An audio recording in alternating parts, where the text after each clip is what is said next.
are back in Elmwick Park Zoo, and once again we are starting another video with our fosses because she is about to give birth.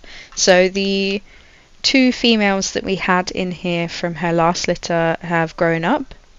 I believe I just popped them into the trade centre, and now we have two new babies. So that's a great way to start the video. That's really sweet. We have a baby boy and a baby girl. Lovely. So in this episode we build not one but two lemur enclosures, and we're just going to get straight into it because obviously building two, it's going to be a long speed build, guys. So get ready. So we are going to jump straight into it today. We are building the first lemur enclosure behind our guest services, next to our Shifaka habitat. And yeah, I really like the way this one turns out. This one is a walk-through enclosure. So what I decided to do was have the ring-tailed lemurs in here. I find that is usually what you'd find in a walk-through lemur enclosure. I've been to a few, and yes, I've been in ones with other lemur species, but definitely the most common one that I've been in is the ring-tailed lemurs. I think it's just because they're a little bit smaller. I think they're a little bit less aggressive as well, so I thought I would just pop them in here. I'm hoping they don't get too stressed because there's going to be obviously a lot of people coming through here. I wanted originally to make it without using the walk-through like guest gates, but it just was easier because obviously they can climb and things like that. It was just a lot easier for me to go straight ahead and use those guest gates. But I do not have the guests coming off of the path to interact with them. They do just stay on the path so that the lemurs do have plenty of space to go and escape when they need to. So here I am just using the Asian water wheel planks to create a kind of slatted shed type thing. Just making something really simple. I actually do not decorate the inside of this. I was going to put in a little one-way window, but I actually thought the guests are already in the habitat enough. I feel like they actually don't need to be looking in here as well. So I don't do that. And yeah, because the habitat it's not super detailed, but it's just because the guests aren't seeing into here, I don't feel the need to do much to it. If you don't know, I'm sure it's the same for PC, but it's a little bit different. But on console we have a thing called actually can't remember what it's called. Complexity meter, is it? Maybe, possibly. Correct me if I'm wrong. But it basically means you cannot build or add any more animals after a certain amount of, I guess, pieces, items, animals in your zoo, where the console is just going to not be able to run very well.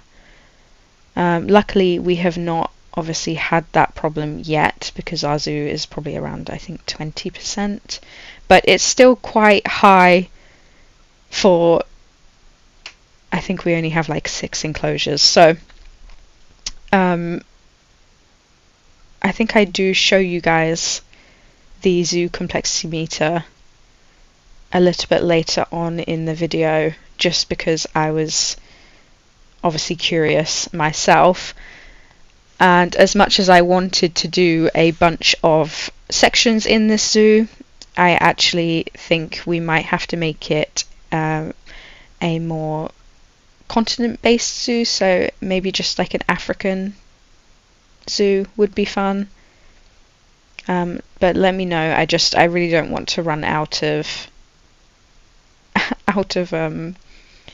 things to do when we've still got loads of animals to add. So I think I'm just gonna keep it African themed. Just then I was building like little wicker baskets.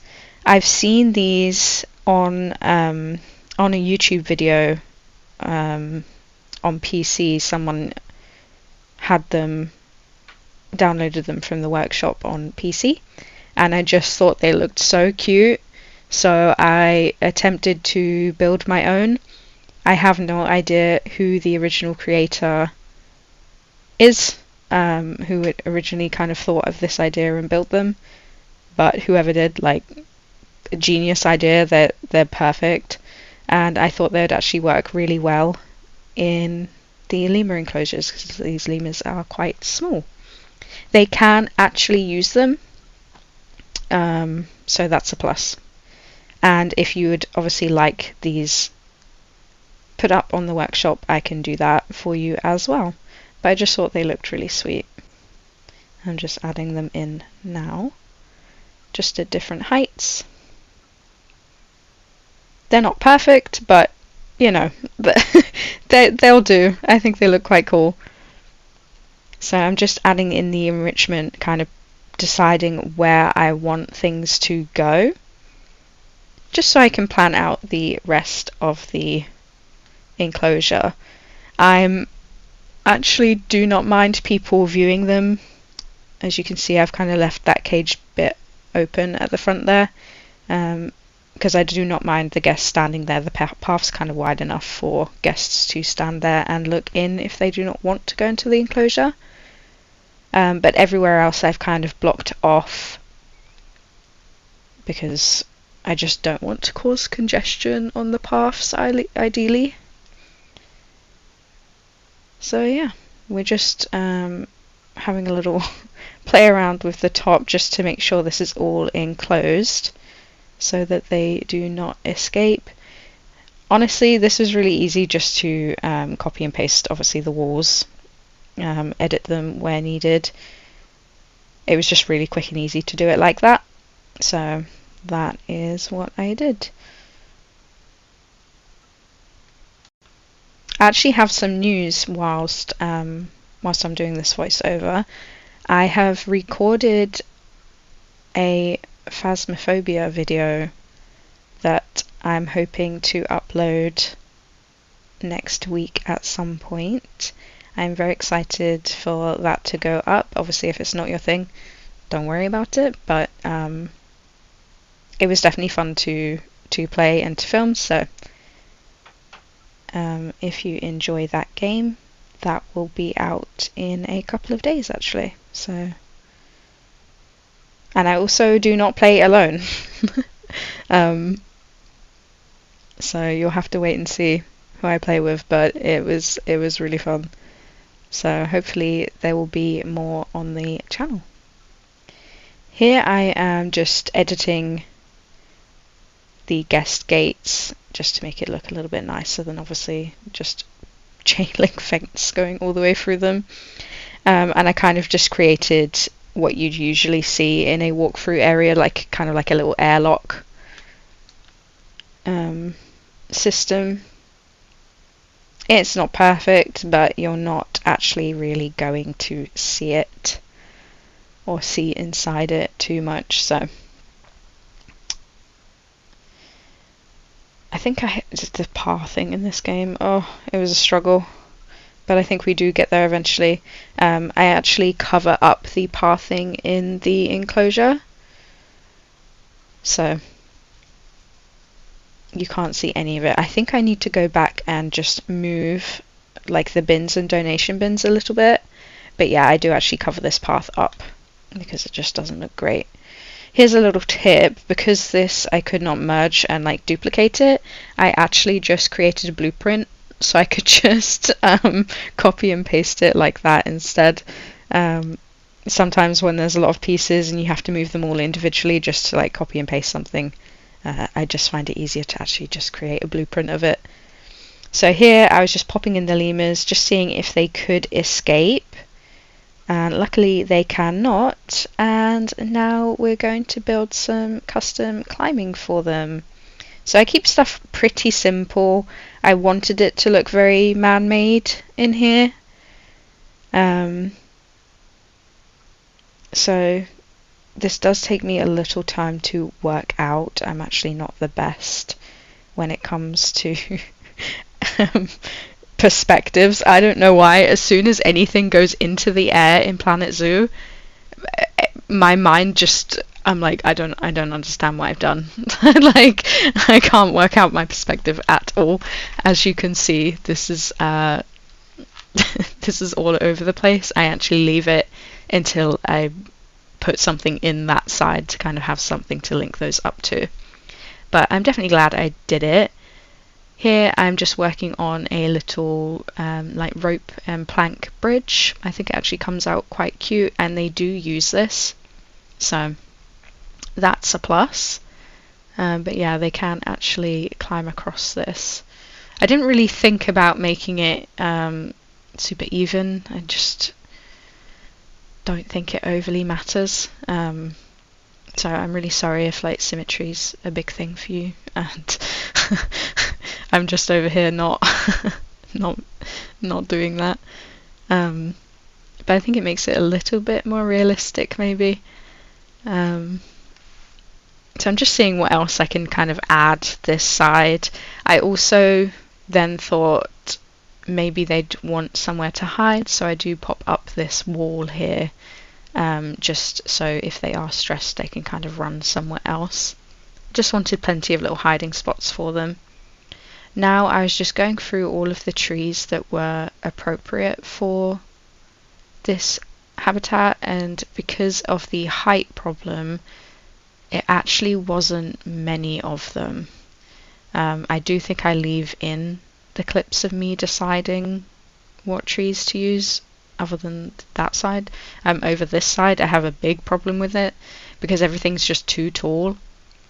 Yeah, you can see me not wanting the same problem with the fosses where they clip through and then they're on the outside of their enclosure. I, for some reason, did not check this tree. I was just like, oh, I love it, we're going to use it. And I actually didn't check the height of it until it was done. So I do go in and I do change this tree, I believe, because I think it is way too tall. Yeah, okay. It's way too tall. I actually don't know if I use this tree at all. I think I just gave up. Here I'm just creating some palms and things, because obviously when they forage, they do kind of sit here for a bit, so I didn't want their stress to instantly go up. And I'm just playing around with the terrain, adding in a lot of soil because they do need that. And yeah.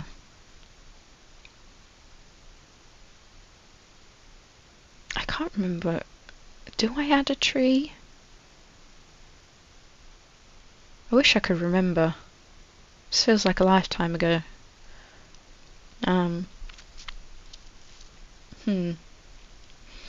Overall, this build probably took just over an hour to do. Actually was a little bit shocked at how quick it took me. Usually I'm really slow, but I knew what I wanted, and I just kind of got into a flow state and just zoomed through this. Sometimes I will take a lot of breaks in between building an enclosure, but this was kind of all built in one go and was done really quickly, so that was a plus. I believe we have 3 or 4 lemurs in here, so we have the male and then we have 3 females, which is nice.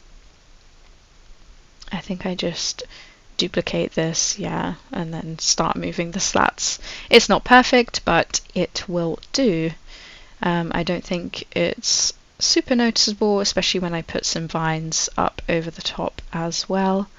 You can't really tell that there's massive gaps in in this wood here. which is great.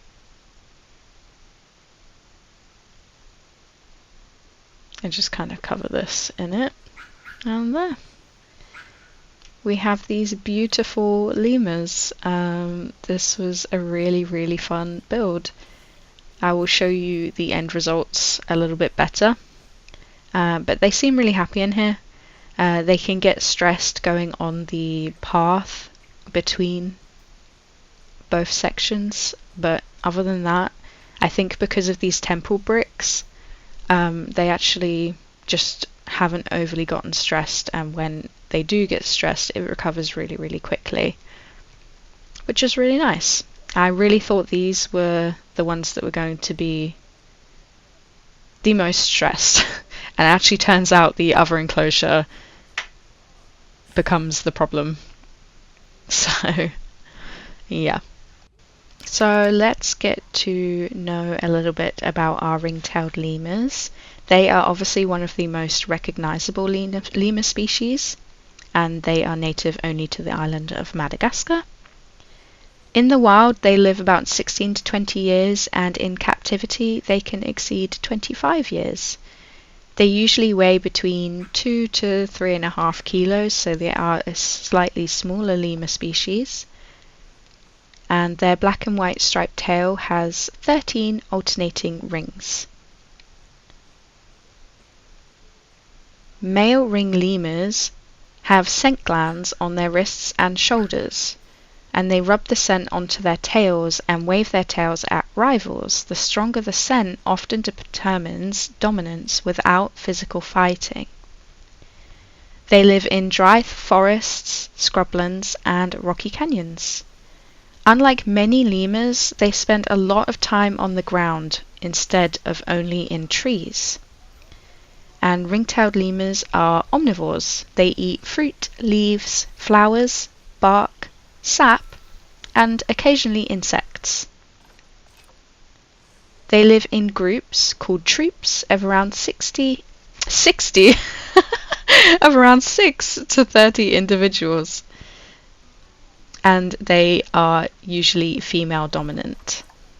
One of their most famous behaviors is sun worshipping, where they sit upright with their arms stretched out towards the sun. This helps warm their bodies during cool mornings, and it's a really cute animation that they actually do in Planet Zoo as well.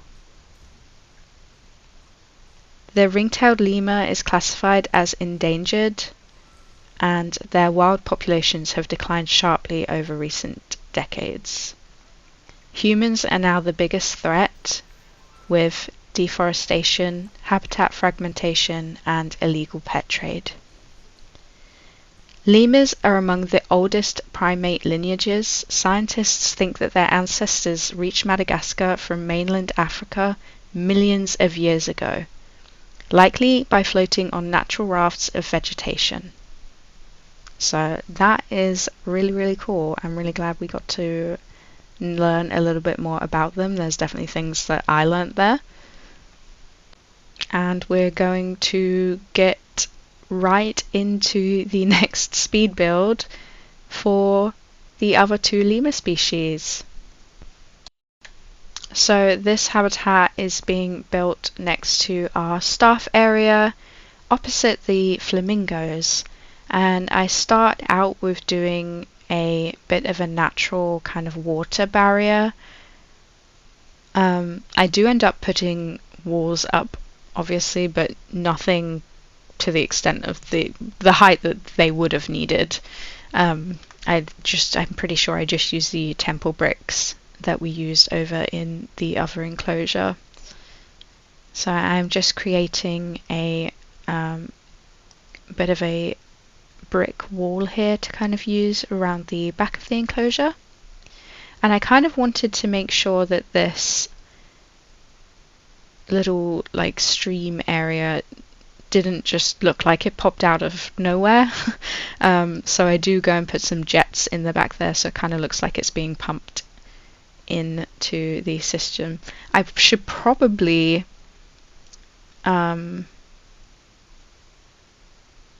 put some like tiling maybe underneath so it looks a bit more man-made. But let me know what you think, because I definitely don't do that. I'm just kind of picking how far the enclosure is going to be. I think I do give these guys a big bit of space here. But like I said in the previous voiceover, these guys get really stressed. I thought they'd be far enough away from the guests, but it turns out they're not quite far enough, which isn't a problem. I guess it will just take a little bit to fix. And obviously because we added quite a few animals all in one go, our guest, I think our guests, obviously at the moment they're on 774. I think that goes up to like 1200. I think we suddenly get a huge influx of guests, so I'm hoping it kind of calms down. As the zoo grows, they'll kind of disperse themselves. It's just because obviously we put in quite a few new animals all in one go. This will be the backstage area. Once again, the paths really fought me here for a bit, trying to get that gate to work, and also make sure that I could have a staff path coming up past the building there, so they had another kind of route from the main area. But yeah, I popped in our first lemur just to see where they could climb, and then I forgot actually they can't obviously cross this bit of water yet, so I quickly make them a little bridge.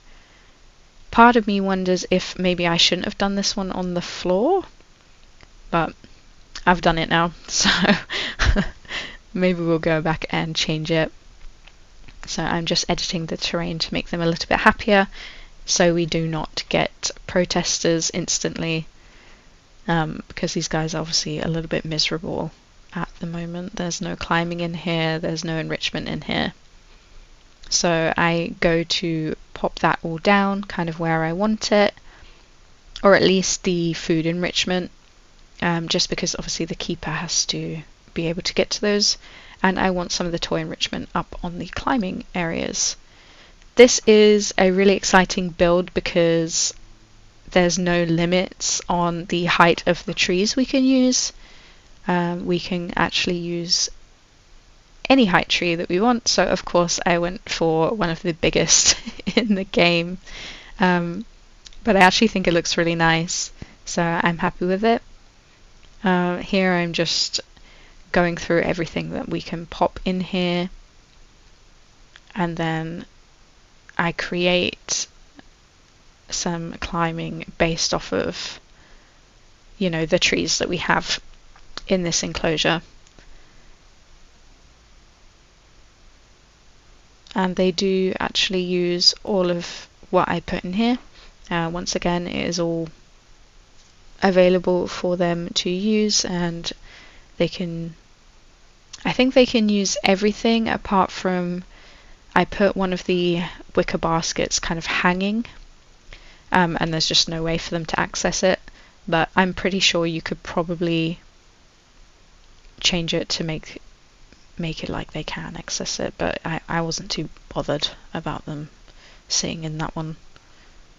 So once again, I'm just trying to find my angles, fighting for my life in the air.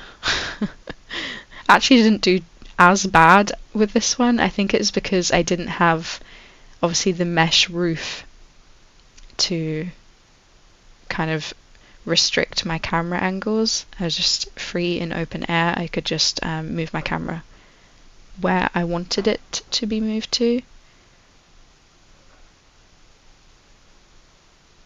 So it's just a bit easier. I will learn to not put a roof on things until I'm finished.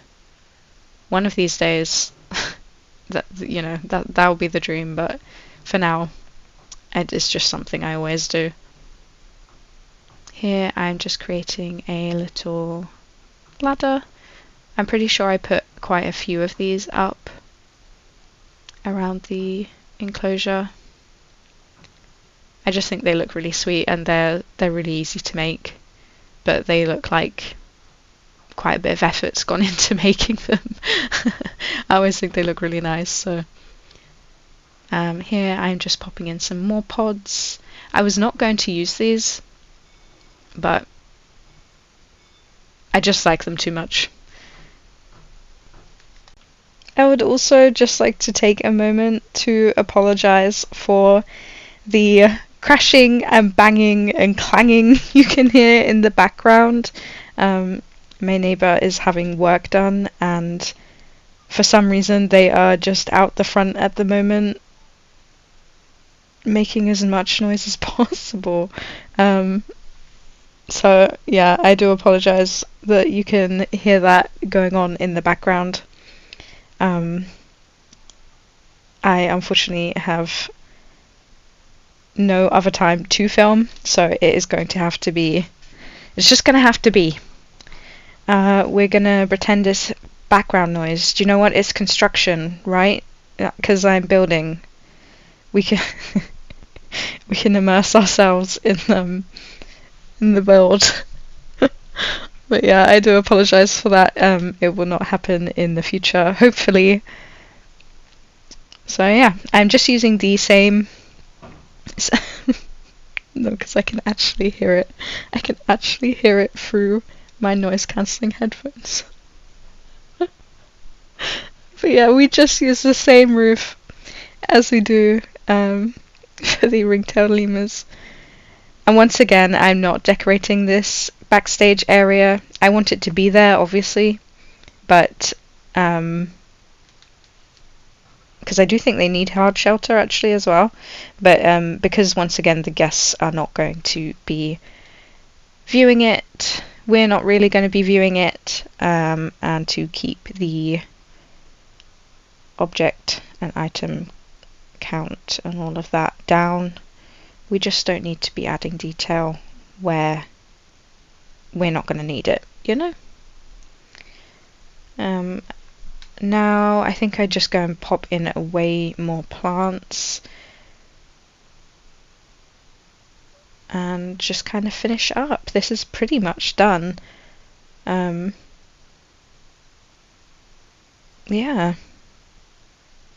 I think I pop in some more plants here and there just to give it a bit more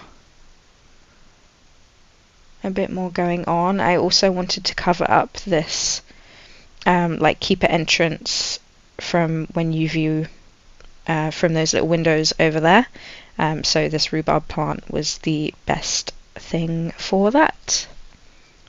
I just want to take a moment to say thank you so much to all the love and support I have received on the other videos in this series so far.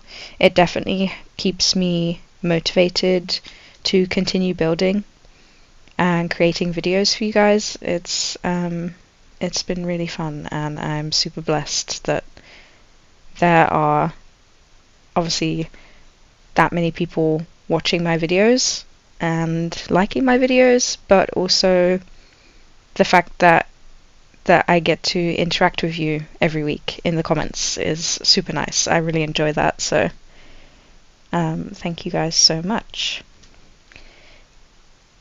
I think we are like done with the speed build now, so we can jump back into real time.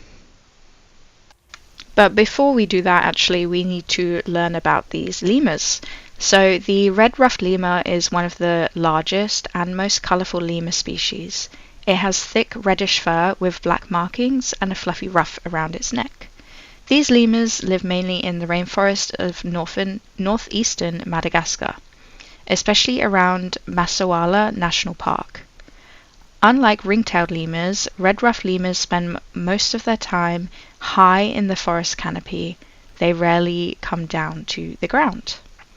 And their diet mainly consists of fruit, nectar, flowers, and seeds. Because pollen sticks to their fur whilst feeding, they help pollinate the rainforest plants and spread seeds throughout the forest. This is why lemurs are sometimes called the gardeners of the rainforest. Red ruffed lemurs are very vocal animals.